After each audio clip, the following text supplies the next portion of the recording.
Welcome to Code Jumper. This is lesson 4 about threads.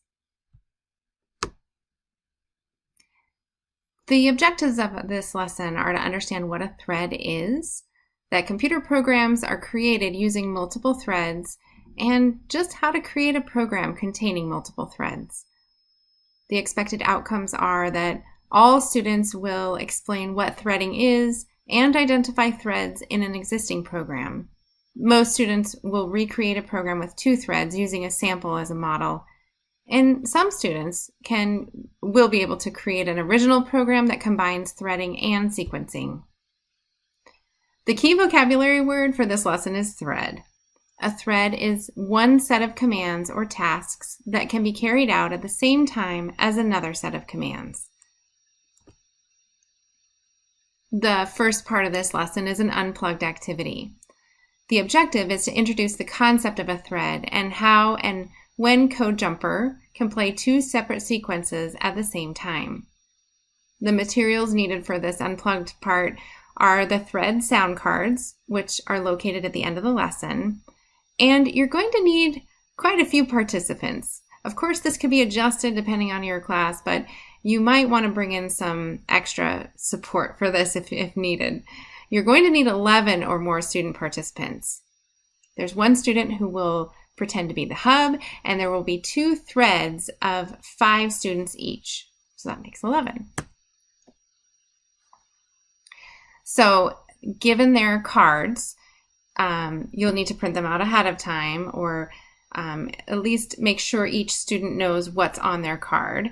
They're going to link elbows. And they'll probably practice in their own group. So thread 1 group is going to practice their sequence of events. Snap, clap hands slowly, and tweet. And they're going to link elbows so that they know when the first person is done, it'll be they'll maybe nudge their elbow a little, and then that will trigger the next person to make their sound. Except there's going to be 2 groups. So this helps students solidify the idea of what a thread is. After each individual group has sort of had a chance to practice their sequence, they're going to connect with the student who is the hub. And when the student who's the hub yells run, both groups are going to make their sounds at exactly the same time. Another example of this in real life is harmony and melody, if students have gotten there in their musical education yet. In the guided activity, students will be introduced to the pause pod. Students will create a simple program that uses 2 threads and then create the program and transfer it to Code Jumper. Same vocabulary word, thread, and the materials needed for this are the hub, 8 play pods, 2 pause pods, and their computer science journal.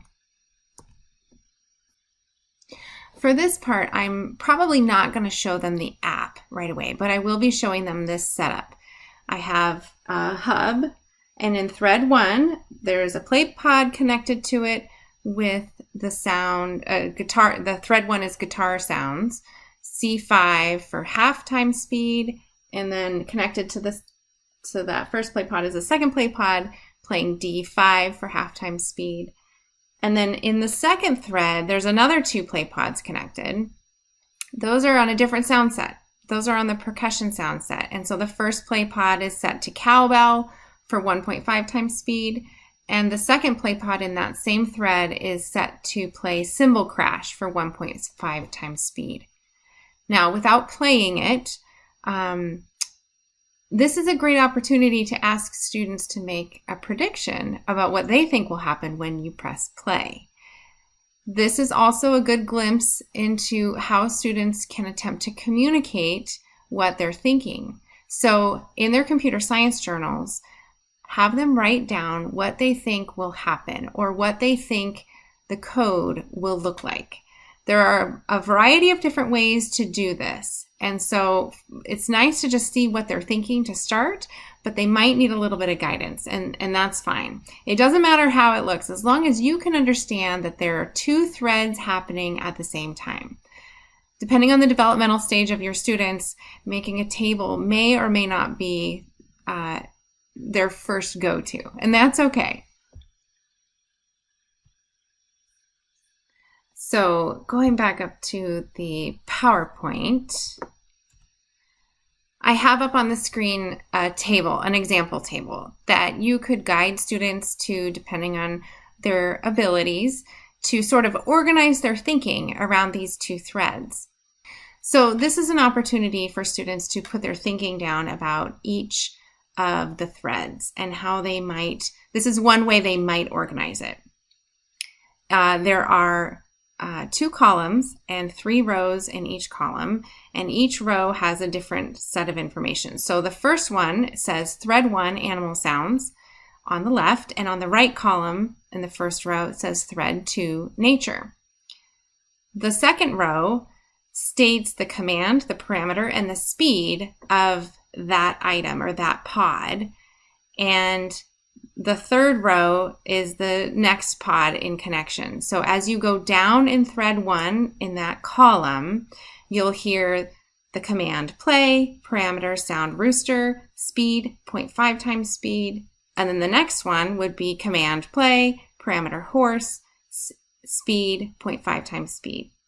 But in thread 2, the first command as you go down the column is a pause.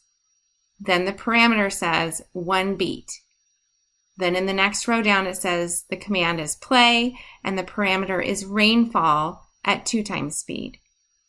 So students are going to have to think for a minute because they haven't really been introduced much to the pause pod.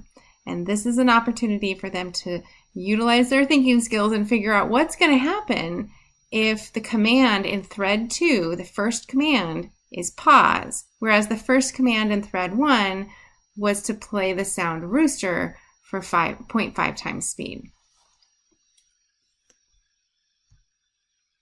So this is when students will make these predictions about what they think will happen, and they can try to map out in their computer science journal what they think is going to happen. They could map out or draw the code jumper kit for what they think it will look like.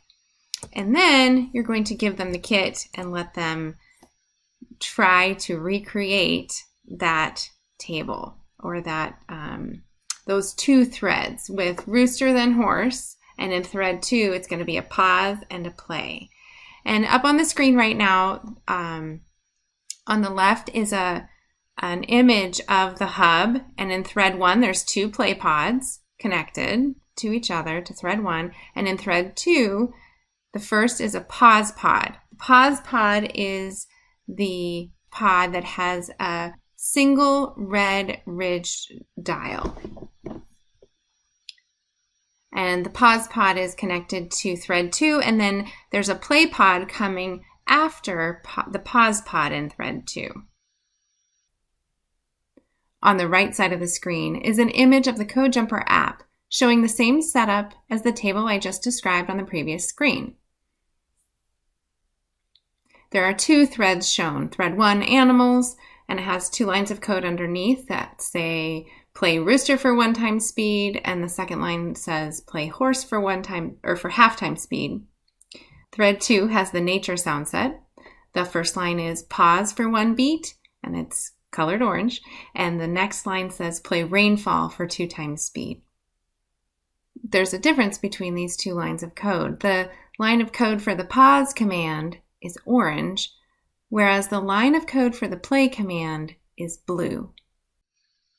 The exploration activity is a very open-ended activity for threads. In it, students will create a program with 8 play pods. They'll set the sounds on each pod and run and trace the program. And they're also going to be using 3 pause pods. They'll need the Code Jumper kit with 8 play pods, 3 pause pods, and the goal is to allow students to tell a story. And this is a little bit open-ended on purpose because you want to see how able they are to apply what they understand about threads and give it a try. So the explosion sound set and the people sounds sound set are 2 good ones to get started, and those are the 2 examples on screen right now. On the left is an image of Code Jumper where thread 1 has 5 play pods connected to thread 1, and 2 play pods, a pause pod, and then another play pod in thread 2. And on the right at the top is the example for thread 1 in what the Code Jumper app looks like, with each of the lines of code written out. And underneath it is what thread 2 looks like in the app with people sounds, and then the 4 lines of code after that. You'll notice too that the pause pod is a different color because it's not a play command, and we're going to get to that later. But students might notice that the line of code for pause is a little bit different, and that's okay to kind of just let them notice that for right now. And when they're all done with their story, you might ask some questions like, how can threading be useful? What are some of the benefits for having more than one thread at the same time, either in music or computer science, or are there other areas of life where that might be useful? And that's it for threads.